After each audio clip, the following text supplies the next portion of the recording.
Okay, finally works. Apparently, I have just become a much better Mac user than I was previously, which is pretty fantastic to have that opportunity. And this will be the first time in a long time that I have used the whiteboard, and honestly, I'm pretty happy about that. So, welcome to Season 18, Episode 20, Cognitive Mechanics. I'm your host, C.S. Joseph, and this is part of our email lecture series, which is what Season 18 is these days. Last month we had Introduction to the Temples. This month we're going to be looking at the Soul Temple specifically and kind of how each of the 16 types interact with one another, etc., to that end. So I really, yeah, I know, fail, learn, repeat, right? Yeah, exactly.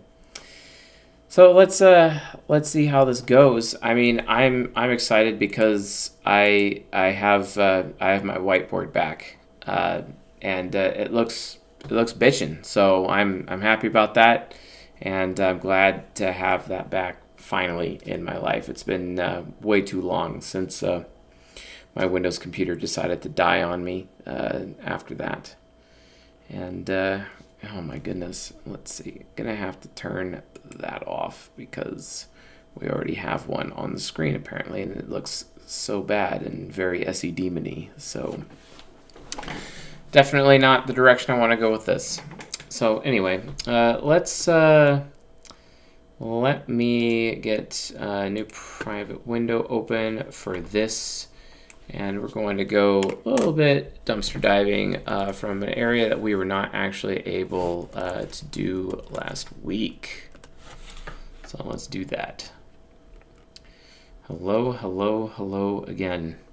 Don't forget, guys, you want the companion guide. I don't know why this thing right here is floating here, and it's only on this stream thing, but not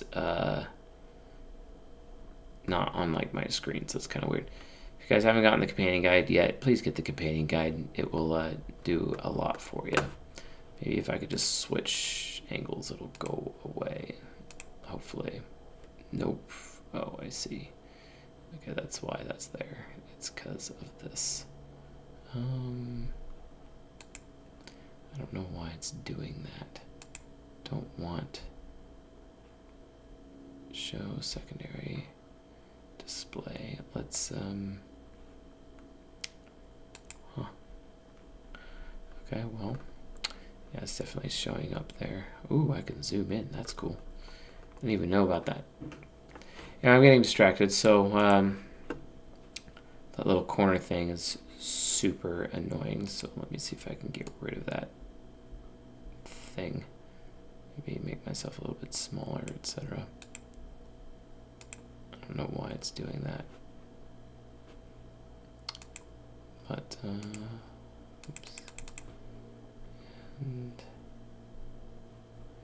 yeah, it updated recently, and now I don't like the new change. It's like the most annoying thing in the world to have this little corner piece of crap thing in the way. Yep, I am triggered. Okay, so we are going to go look at Introduction to the Temples with Chris Taylor. This is the article that was not able to be shown last week. But I'm going to read through it just so that we can stay a little bit on topic for the sake of this episode, etc. And hopefully everyone can hear me, so please let me know. God, that is so annoying. Do I literally have to look at that every freaking day? Like, while I'm doing this? Do I literally have to do that? It is like the most annoying thing in the world. Interesting. Okay. Alright, I'll try that. Thanks for the suggestion. No, it's got corners everywhere. Woo! I'm just moving myself around the entire screen like an idiot right now. Yay. It's just going to be so distracting to me as I'm doing this. I don't know why they thought this was okay. Like, hide overlay. Ah, no. That's not what I wanted. Stop. Okay. Oh, that's a FaceTime camera. Interesting. That's not the camera I want. Okay. And camera. Nope. Nope. Okay. Yeah. Okay. So apparently I've been using the wrong camera this whole time. Yep, just me learning and me being a moron. So let's just keep going. Yeah, it does not like me today. Nothing likes me today. It's been today, this week, it's been a shit show. So I'm just gonna wear my embarrassment here and take it as it goes. It's got like all these weird warnings too. Possible audio feedback. Okay. You guys hear an echo? Maybe there's an echo there. Maybe turn the camera. No, I don't. It's not. It's literally for this little overlay thing right here. And this is how I control it. But I don't want it to show these things anymore. Lock overlay, hide overlay, edit overlay. It lets me choose the wide. Got my little aspect ratios, no echo, awesome. I turn on echo cancellation anyway and it went away. If it was there before, who knows? Oh my god. Okay. Use max resolution. Green screen. Transparent. Fit level. Select backdrop. Black. Backdrop. Open. Okay. Yeah. And then let's see. Yes. Okay. Alright. Then zoom and pan. Zoom and pan. Cool. Yeah, do that there. Cool. And then got the black. Nice. Okay. And then we're going to switch this over here. Let's see if this will actually work. Nope. Let's see if this will work. That worked. Make it transparent here. Okay. That seemed to have fixed it. I think. I think that did it. God, that's annoying. All right. Thank you all for being patient. As I just waste the first 10 minutes of this lecture on this. Okay, so what are the temples? They're an updated version of what we previously called the quartets. So I'm going to log into Ucha as well. Hopefully it remembers my username and password. I'll use a different account. Let's see here. Okay, and log into this one. Okay. So yeah, we made some new changes to Ucha, which is cool and whatnot. But we're gonna be changing this interface. This is kind of more what the mobile interface is gonna look like. But we're actually gonna be taking these pieces down here and then like putting them on the side, etc. But there's gonna be another one added here real soon called temples. And temples will be available, and they're going to be fantastic. And we're going to have, the soul temple, the mind temple, the heart temple, and the body temple, etc. So, which is fantastic. We're going to have all those here. It's going to be there, and we're going to be adding additional vectors to the type grid over time.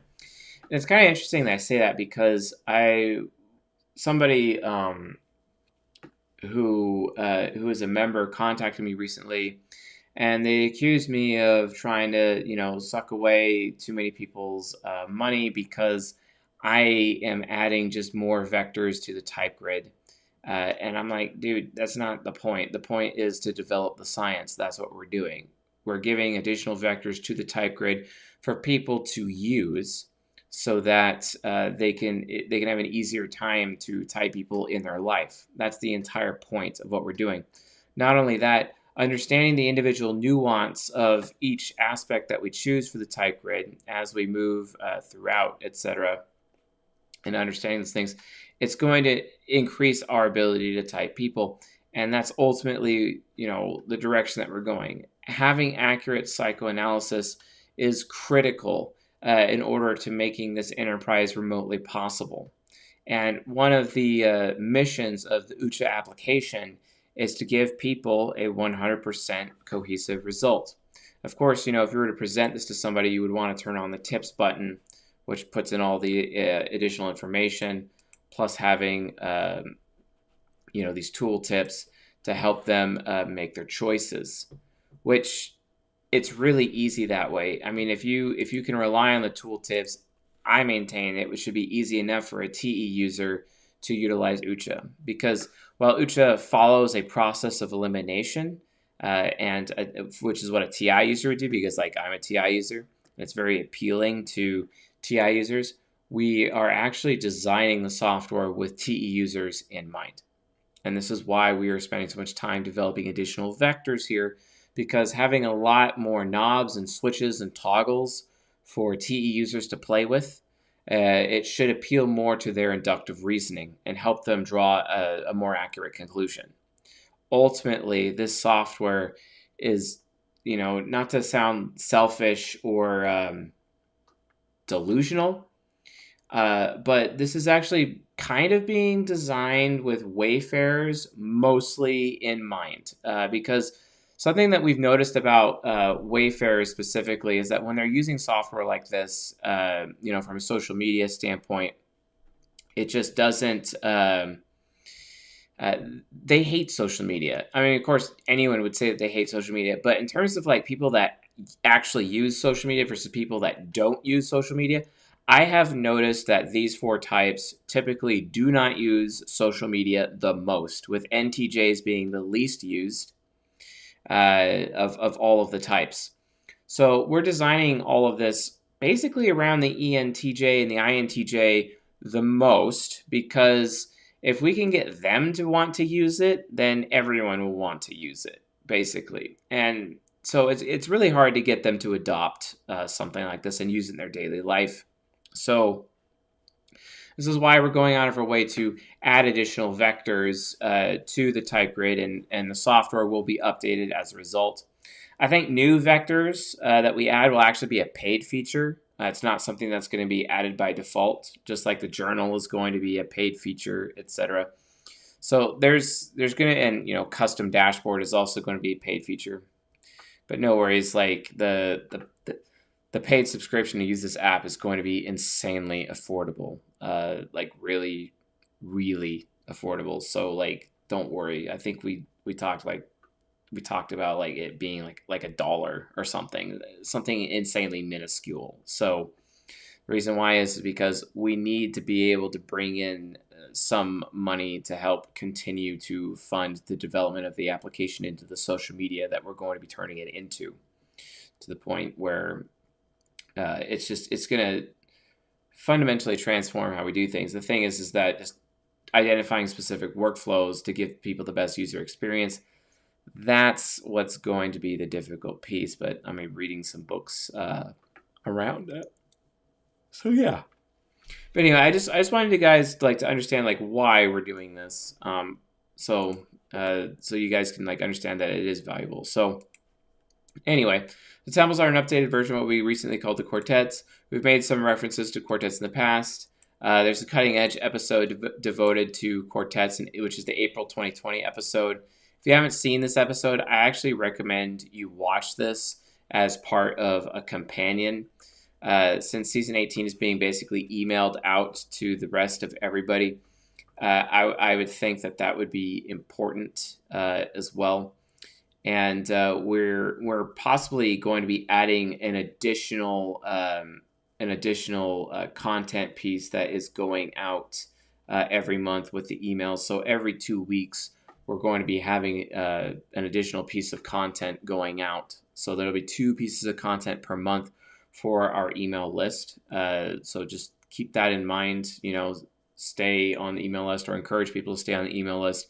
That way they can get access to all this content and they're not missing out.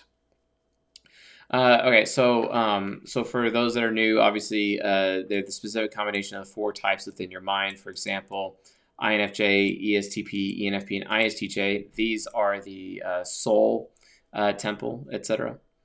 And there are the 4 temples: soul, heart, mind, body. Pretty easy on that.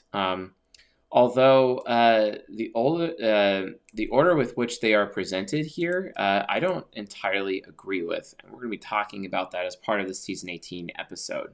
And I think it's going to be pretty cool what we're going to be looking at. So let's just read about the Soul Temple, because that's what we're discussing today. The Soul Temple is a temple composed of ENFP, INFJ, ISTJ, and ESTP. The defining characteristic of the Soul Temple is an overarching concern with character.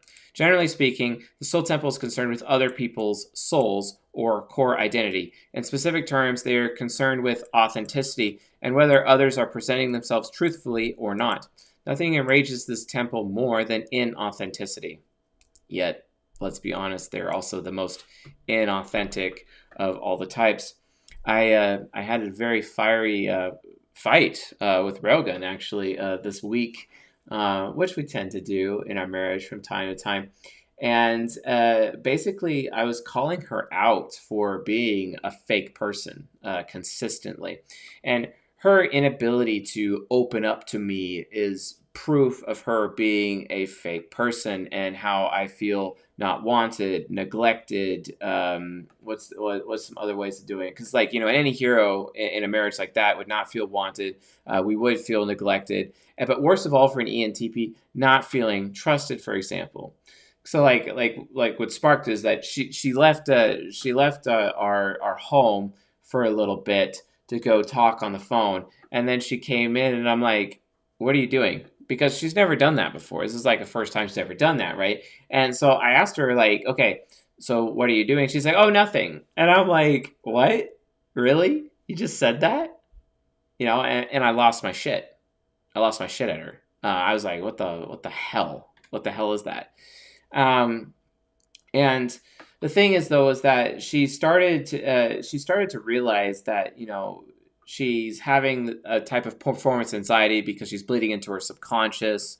She's afraid that she's not performing well for me as a wife, which causes her to focus all of her energy towards performance, which then causes her to come off really, really fake. It's also kind of like how INFJs and ESTPs use their mirror, their Templar mirror. But the way they use it is so for example, I sent a nice little meme to my wife recently, which basically told her, how much I loved her. It was this little meme on Instagram that I sent her that that popped up in my feed, and I just shared it with her, right? Because, SI users share with SE users. That's what we do when we're showing love. We share. SI users need to learn how to share, and NI users need to learn how to ask. And any NI user that asks, especially asks me, I feel like super mega respected. Kind of hard to get an NI inferior to do that sometimes, but it is a really, really big deal. And, especially, in a masculine-feminine relationship, when the NI user woman is asking, it comes off super mega feminine, and it's really attractive. Awesome. But the point I was trying to make to her about her mirror, basically, is that, if I do this nice thing for you, well, guess what she did in response? She sent me one back in return. And I was really put off by that. And I'm like, okay, you literally just echoed or mirrored everything that I just did. And why don't you ever put in your own creativity instead of just copying what I do, right? Because when you copy what I do, you're just being fake about it. You're borrowing my creativity and not using any of your own creativity, yet you're the SP in the relationship. And I will not suffer an SP that I'm in a relationship with, for example, especially a sexual relationship, that is not willing to use their own creativity, because again, it makes me feel unwanted as an NE hero. Okay, so the point is that while nothing enrages the soul temple more than inauthenticity, let me tell you, folks, out of all of the types, they actually behave inauthentically the most. They can be the most disingenuous people out there. Okay, and that's true of my experience. It's also true of other people's experience in terms of the people that I have, spoken with over time, etc. And it's definitely interesting to see how inauthentic these people can be. So there's one other statement I was trying to make there that I really drive the point home, and I can't remember it. I'm really exhausted right now, so my mind is just like, I'm kind of like Jello in the head right now. So, but just keep in mind, like for you ESTPs and you INFJs watching this, performance is actually a form of you being fake.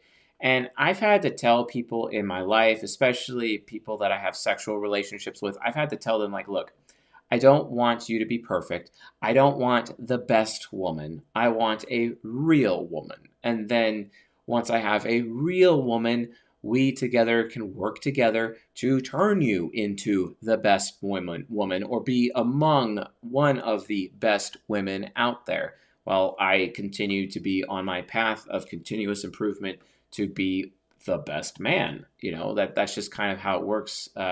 Within my relationships, etc. So based on that, like it's a big deal. Now, what this ends up exposing is that this is something that is true of all types. We talk about cognitive projection, which we have talked about in cutting edge episodes in the past. Cognitive projection, and this is kind of like a little bit of a preview for the next premium lecture that's coming out, private lecture that's coming out this month, which is the hypocrisy of the ENFJ type. And my wife's type is, my wife's dad's type is an ENFJ. My dad's type is an ENFJ. And basically, I'll be honest, it's probably going to turn into a bitch fest about me complaining about all of the ways that my,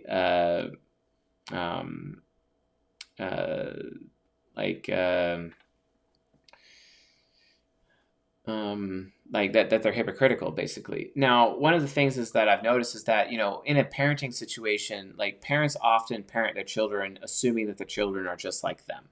And that is really bad. So like, when my wife's mother would call her a whore, at 13 years of age, and which, eventually ended up leading to like some really unhealthy gaslighting situation in my wife's upbringing, basically.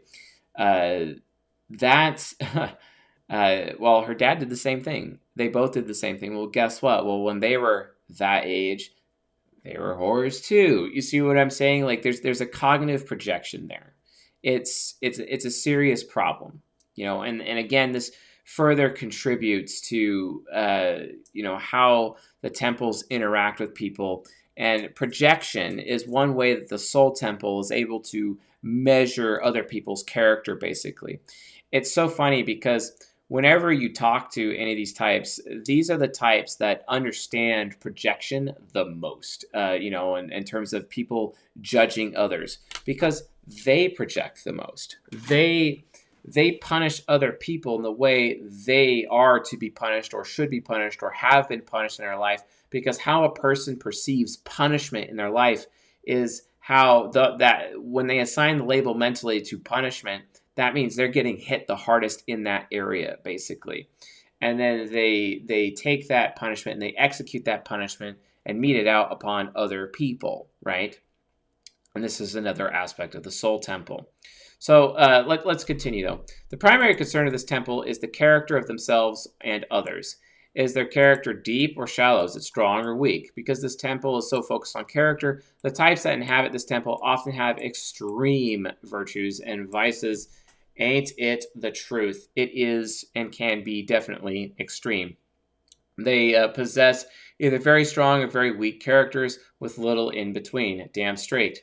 Whether you're an ISTJ, ESTP, INFJ, or ENFP, you have a built-in focus on character created by the secret sauce comprised of these 4 types swinging about in your psyche together. The focus of the soul temple is abstract.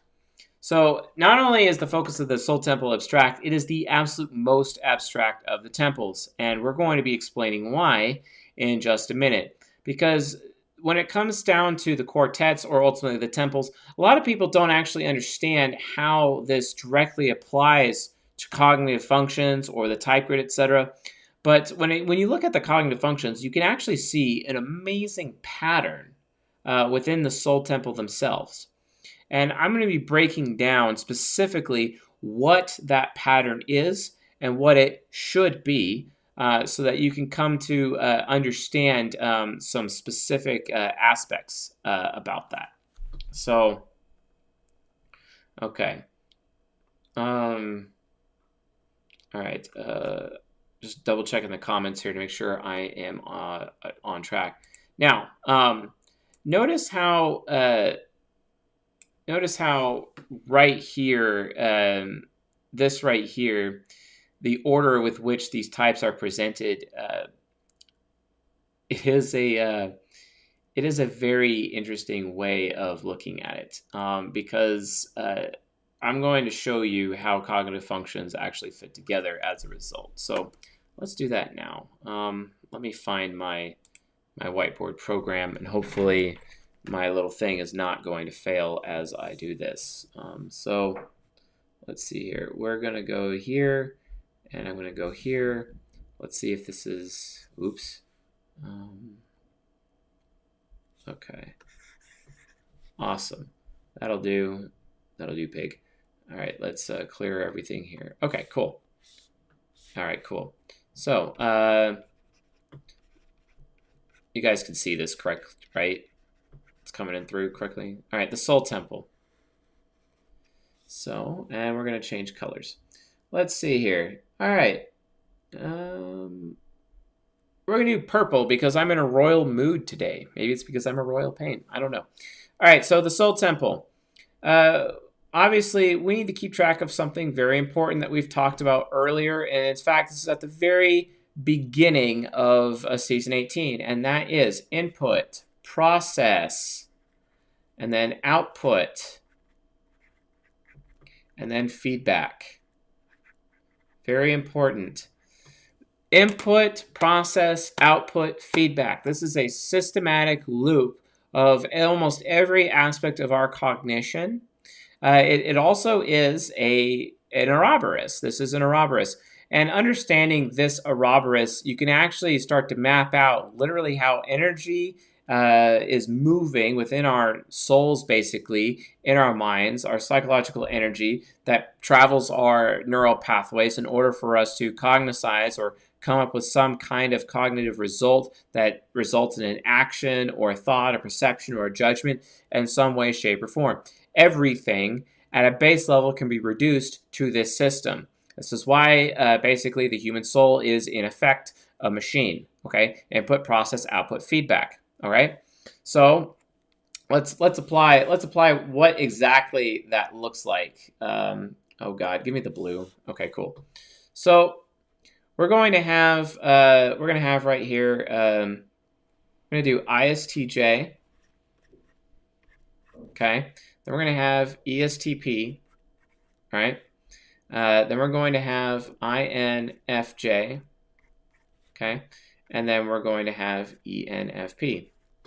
So let's actually take a look. Let's go even deeper how this works, okay? So we're going to look at the parent functions first. So this has TE parent, okay? This has TI parent. This has FE parent, and this has FI parent, which ends up equating to judgment. Okay, that was terrible. Oh my God. No. No. Don't do that. No. That was a bad J. We don't need to remember that I did that at all. All right, so judgment. Okay. Input, process, output, feedback. Okay, so this is judgment, right? Well, then we're going to change this over again. Let's see. Let's do orange because I'm in the mood.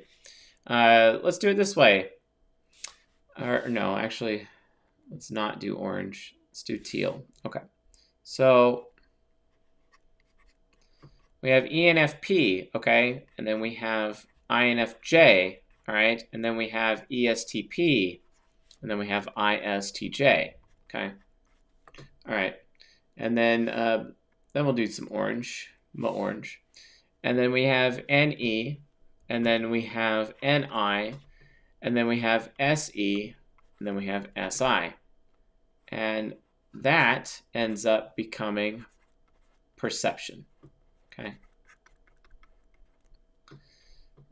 So you could see that within the context of the soul temple, you have the functions basically ordered in this way. And it all follows the original input, process, output, feedback model.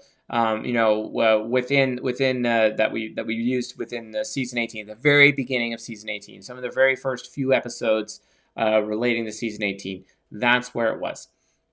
Okay, great. And you have both perception and you both have judgment represented here. Now, if you notice something, this section right here, so we're going to use a different color for this. We'll use gray, I guess. So this order right here, which is the very first one, if you notice that if you're following the direction of the parent function in this particular quartet follows the path of judgment in terms of input, process, output, feedback. But if you were to reverse order and start with ENFP, INFJ, which is what we did in the second row, basically, it follows the exact same order of input, process, output, feedback, but for perception, okay? So from a cognitive function point of view, this is why these types make up the soul temple, functionally speaking. This is why they belong in the soul temple. This right here is why, when you're looking at the four sides of the mind, why they are always there, okay? That's why they're there. That's why these four types are in the quartet that they are in. So let's look at another way of doing that, okay? Okay, that was not going to work. Still learning that. No. Oh my gosh. I think that's because I need to make sure that my little whiteboard pad is actually horizontal because it was like diagonal on my desk. Whoops. All right, so let's actually, that should probably fix it. Oops. Okay, there's an undo button here, thank God. And then still learning how to use this application. All right, cool. All right, so let's go down here. Really bad, four sides of the mind, LOL. Okay, so ISTJ, etc., and this is the input, and then the process would be the ESTP, and then the output is the INFJ.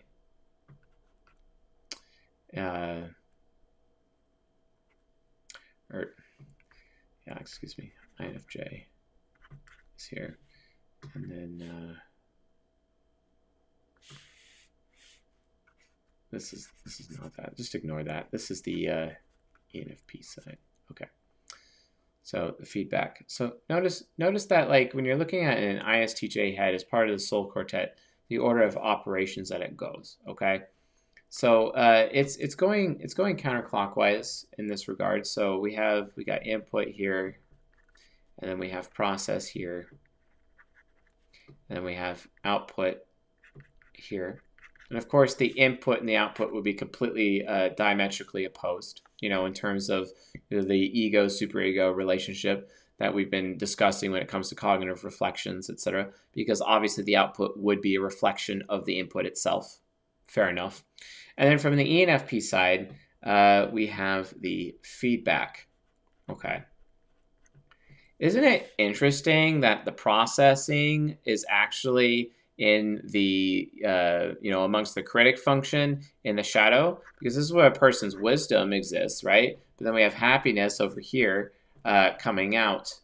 So it's like, wait a minute, is this concrete evidence right here, or metaphysical evidence, I guess, if you say that wisdom leads to a process of developing happiness?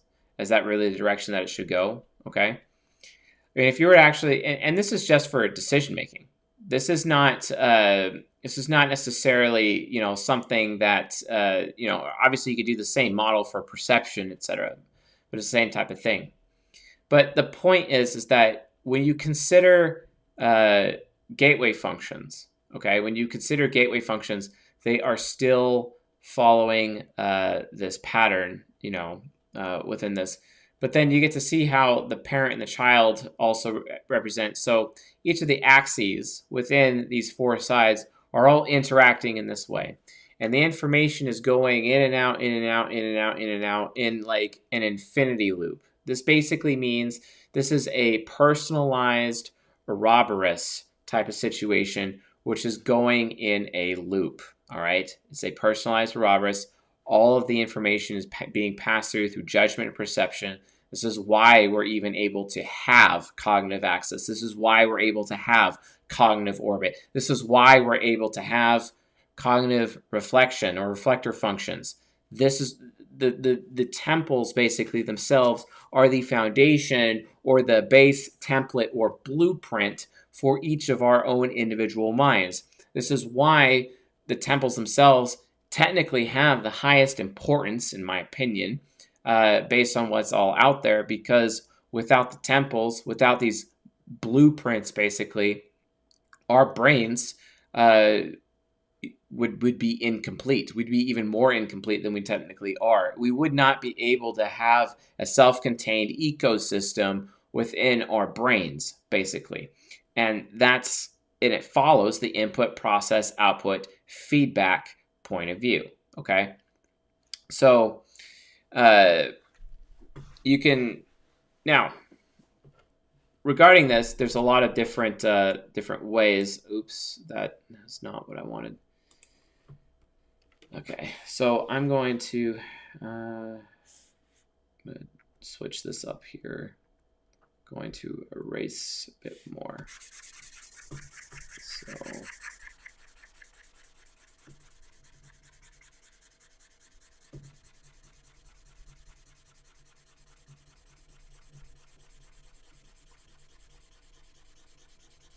this whiteboard program could be really better, even though the Microsoft one I had was like absolute crap previously, because it would just run my computer down. It was super mega slow. At least it was easy to erase really quick and get things figured out.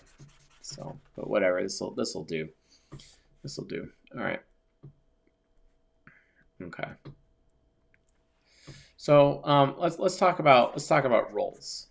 Let's talk about roles. Okay. So the ISTJ, and then the ESTP, and then the INFJ, and then the ENFP.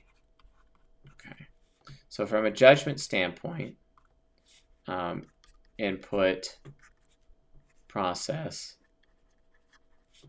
output, feedback. And this is for decision making. This is for the decision making. This is the decision making contributions that these four types are providing this thing. Yeah, I'm pretty sure, unless you could figure out how that works, FT, I'd appreciate it. Okay. So input, process, output, feedback, etc. So I was talking to Chris on the phone earlier today, but he likes to, state like, hey, the ISTJ is more of, an archiver. They like to archive or provide the past knowledge, etc. and they're using the past basically as the archive, which produces the decision-making input. So these types, when they end up making decisions, they're usually making decisions based on the past in some capacity or history. History. This is historical decision-making, as it were, okay? The ESTP processes it, and their job is basically to provide accuracy. Okay, is this actually accurate? And if it's not accurate, then it's not, then there's no freaking point. The INFJ provides the role of execution. This is all about execution, okay? And we're gonna be leading up to something right here. And the ENFP is basically the auditor. They provide audits. They're like the checker. They check things to make sure it's reason. Why? Well, what's the point? Why go this far? What is the result of the decision making? And again, don't forget, the whole point is character. The entire point is character. Okay. Now, this is for decision making. This is for judging character. Okay. Judging character. Okay. So what's happened in the past? And then it leads to, okay, is this actually accurate? Great. It is accurate. I'm going to execute. I'm going to run with it. Okay. Let's see if you actually did a good job after you ran with it. Let's see if you actually did a good job. Okay. So these are the individual roles that each of these four types play.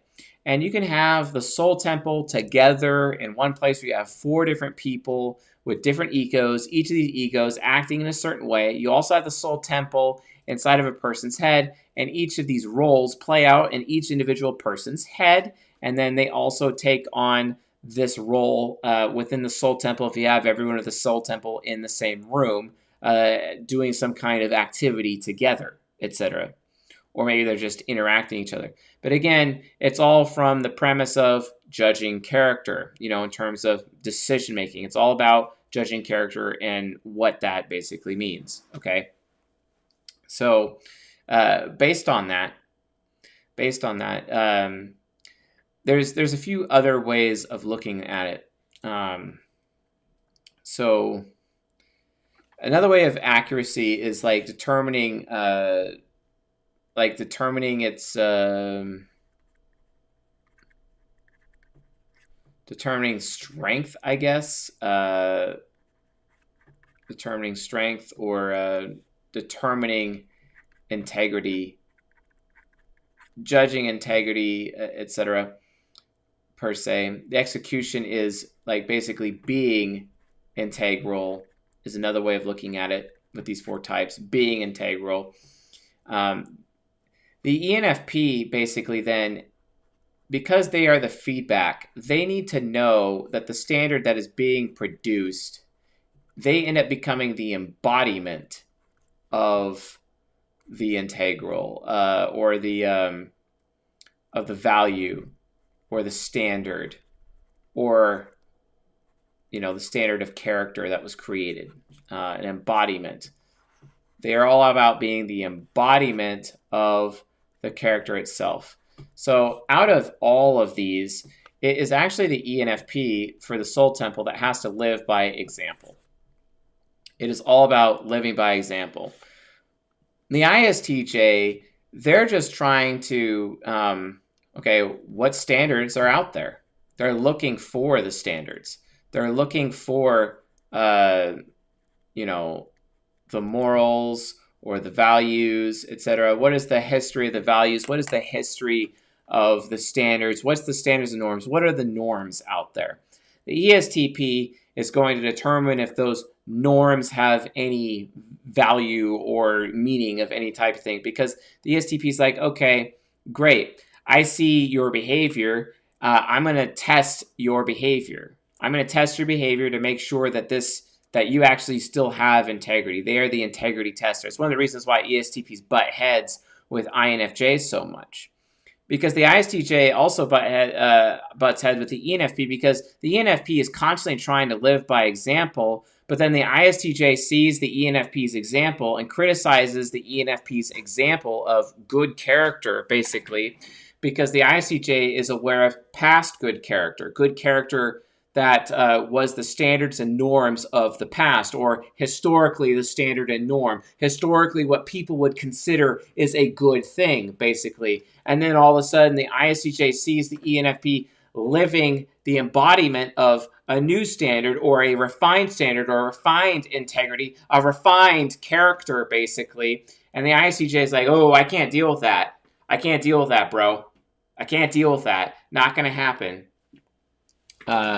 So I changed the size. I did. The second circle on the right, I did. And it was on the max size when I did that. And it didn't work out so well. So that's literally that's their roles, basically, within the Soul Temple, from a decision making standpoint. But again, it's all, to serve character in some capacity. So this is the input, process, output, feedback loop of how these types judge character. It's how they judge character. But how do they perceive character? How do they perceive character? Well, we have to look at it the other direction. Okay, so we're going to do that now. Let's look at the other direction. So we're just going to clear the drawing and start over. Okay, and then we're going to look at the ENFP this time, then the INFJ, and then the ESTP, and then the ISTJ. Okay, and then so we have input, process, output, and then we have feedback.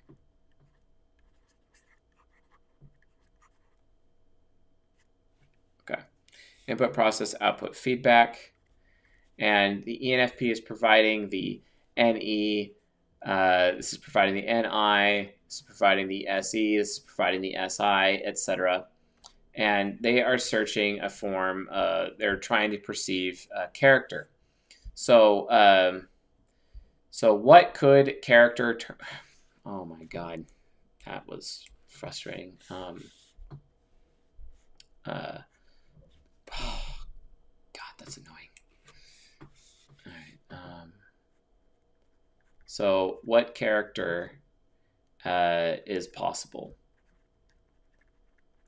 Okay. What character is best? What character is best? Or what character do I want, basically? Or would I want around me, basically? And then what character is already there, basically? Already there. And then SI, it would be what character used to be or was. Okay, so they're trying to fulfill these roles, basically. So you got to understand that I got to change colors here. You got to understand that, from an ENFP standpoint, because it's extrovert intuition from a perception standpoint, they are being original.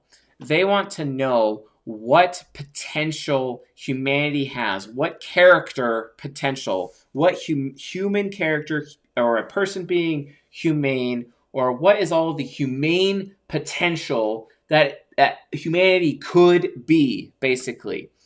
How forgiving could humanity be? How merciful could humanity be? What could humanity be? What character is possible? This is also one of the reasons why it drives the ENFP to be the feedback when it comes to judging character, because they're the ones who are living by example. And one of the reasons they want to live by example, I'm the method actor of systems and process, but the ENFP is the method actor of values. Okay, this comes from Robert Potts. God bless you, sir, for expanding my mind in this area.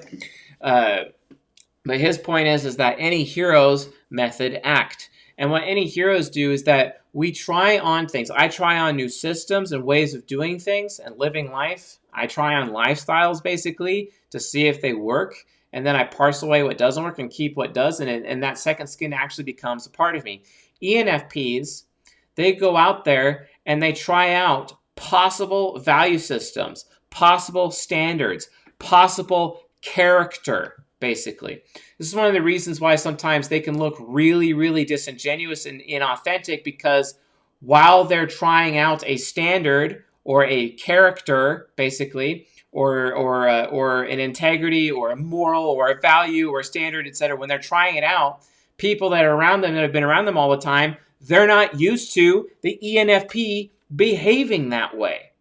And it makes them come off like they're some kind of hypocrite, when the reality of the situation is the ENFP is just experimenting with value systems so that they can determine what actually is possible. And they're able to use their intuition, where they end up originating a really potentially good and possible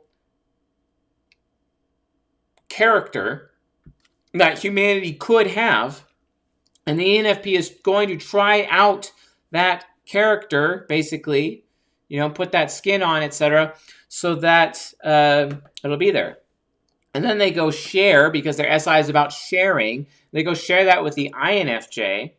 And the INFJ is like, oh yeah, I want that. Because while the ENFP is providing input, it needs it processed. So the TE child is going to end up going to TI child and be like, okay, yo, TI child, what do you think about this? Is this something that you could be integral with? Is this some kind of integrity that you could have, Mr. INFJ? Is this a character that I'm trying on for you, and you see how it's working out for me with my SE? You see the experience I'm getting at it. You're seeing the benefits because you're all interest-based. You're interest-based, okay? So do you think it could work? And then the INFJ is going to process it, and the INFJ is going to tell the ENFP input, okay, yeah, that's great input. This new character, it's better, it's improved. Awesome. I can run with this. Awesome. I can add this to my integrity. Or the INFJ is going to be like, no, dude, it's actually super mega corrupt. I'm not interested. I don't want to do this. You're out of your mind. And then the INFJ is going to provide challenge to the new standard that is being perceived by the ENFP, basically, in the ENFP's laboratory in their head, okay? Whereas the ESTP, etc., the ESTP is like, okay, the INFJ, processes it and then, utilizes it and actually executes it and becomes, the character for a little bit. But the ESTPs out there, it's like, okay, are people actually going to do this? Are people actually going to follow this new standard? Is this going to be a part of the new character zeitgeist of society? Is this actually happening right now already? Okay. Are people doing it? Because the ESTP is like, okay, we need to get this into concrete mode. Well, if you'll notice something, the concrete types are right here, and the abstract types are right here. But it's the reverse with judging. With judging, concrete comes first. And then it is the abstract from the judging standpoint. So, and the reason why is because within, you have positive polarity or you have negative polarity. The positive polarity to negative polarity, this is what you have in judging. But then it becomes negative polarity to positive polarity when it comes to perception. Okay, when it comes to perception. And this is literally how the cognition actually moves in our heads. It's kind of like water going through an irrigation system. Okay, that's literally how it moves in our heads. And that's what's happening to the soul temple, to the soul quartet. That's actually what's happening. Okay, so until, concretely, the ISTJ can see what's always been done, but the problem is, when you're using judgment to determine character, starting with the concrete to get to the abstract, when you're going in that direction, if you always do what you've always done, you always get what you always had. And that's why there's a conflict with the ENFP side. The ENFP is leading. The ENFP is leading with abstraction and creating an original standard, an original form of character, a new character traits, basically, that could be adopted by society. They're having a hard time here. It creates conflict, So, and that's why the ESTP and the INFJ are opposed. That's also why the ENFP and the ISTJ are opposed. But you can also even go deeper here. This is perception, but this is the hero. This is the parent of this thing. Because if all four of these people are together, they're actually going to take on the cognitive functions and behave like these cognitive functions in a group setting. And if the polarity switches, they're all going to switch. And then all of a sudden, the ESTP becomes the parent. The INFJ becomes the child. Interesting how that works. Why would it be interesting? Why would it?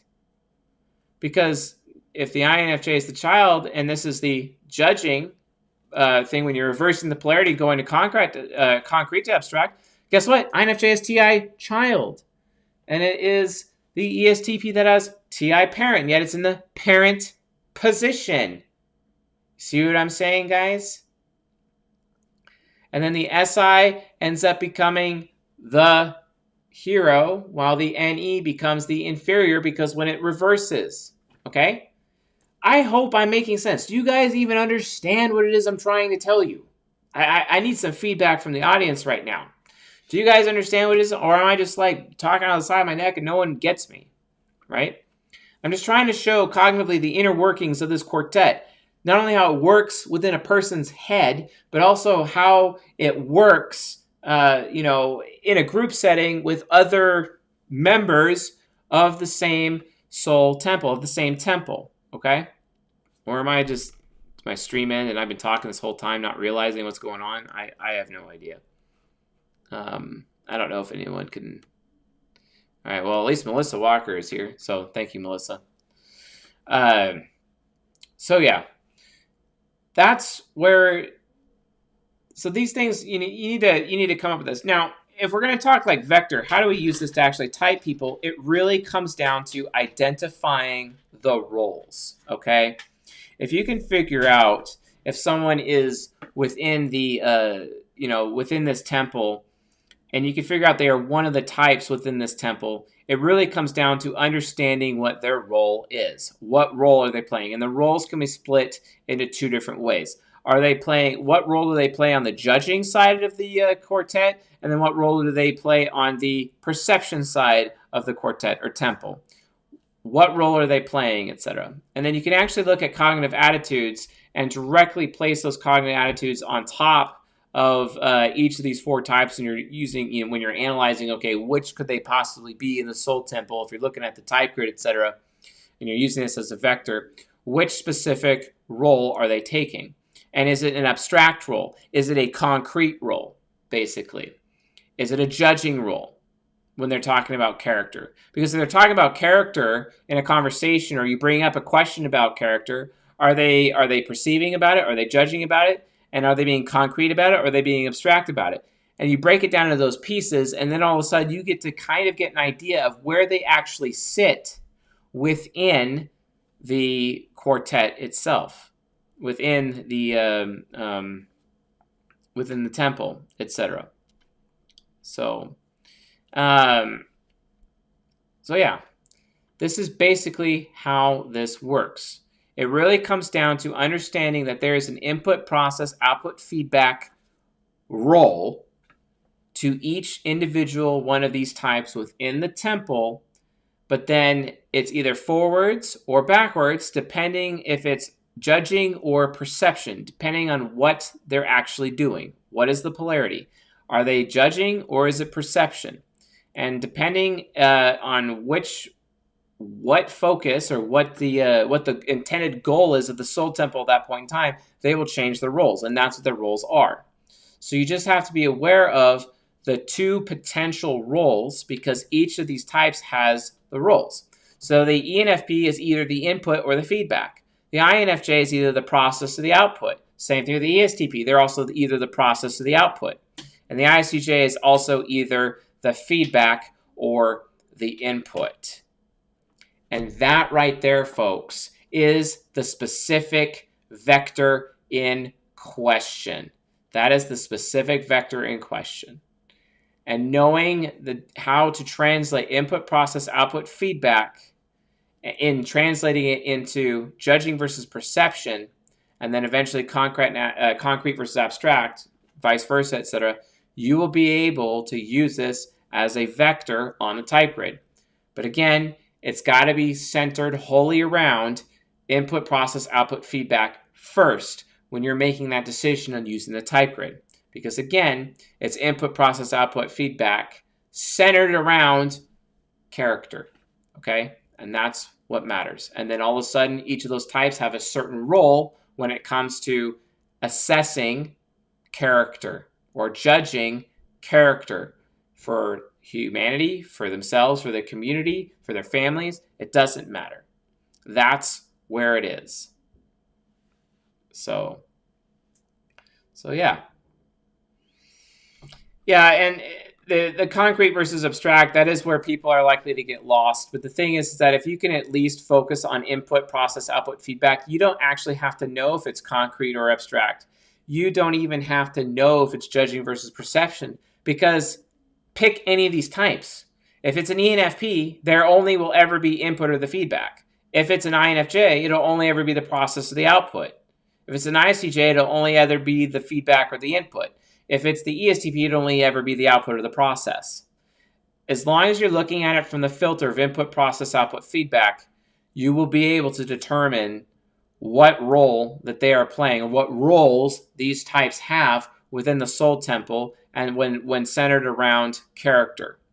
And then as a result of that, you'll be able to identify their behavior dichotomies to be able to assess whether or not they are actually acting as part of this temple. Okay? So, yeah. And yes, I just did go through 2 episodes worth of content in the last 15 minutes. That's very accurate. So anyway, folks, that concludes this presentation for tonight. Based on that, does anybody have any questions relating to Season 18, Episode 20, The Soul Temple? We're going to be discussing the next temples later. And you also see that the temples themselves also have an input role, a process role, an output role, and a feedback role. It's just that the soul temple, because it is the most abstract, the soul temple itself, guess what, folks? It is the input role. So, pretty dope, if I do. Pretty dope. So yeah, questions. Will we get to see this vector in action while typing? There's a good chance of that, yes. How do we differentiate this temple between other temples? Or will this be discussed later? It will be discussed later. Yes, it will be discussed later.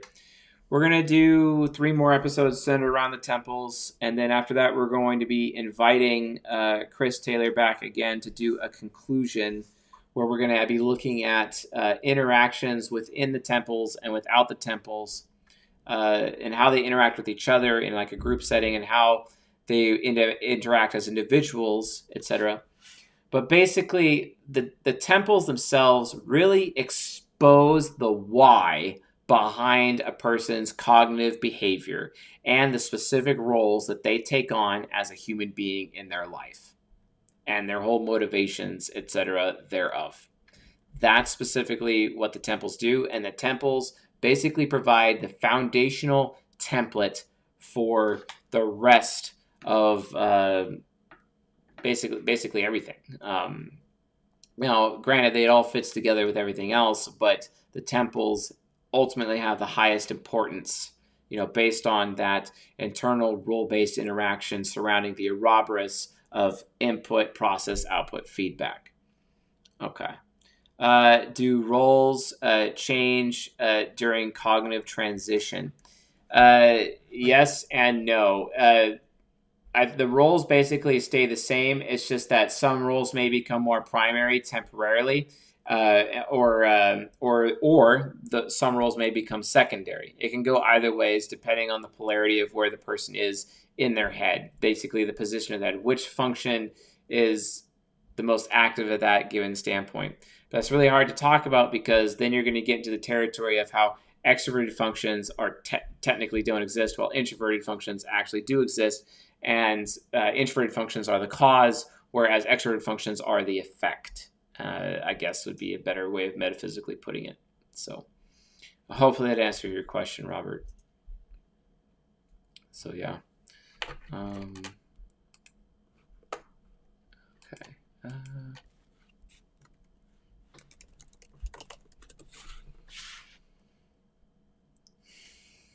Okay. All right, cool.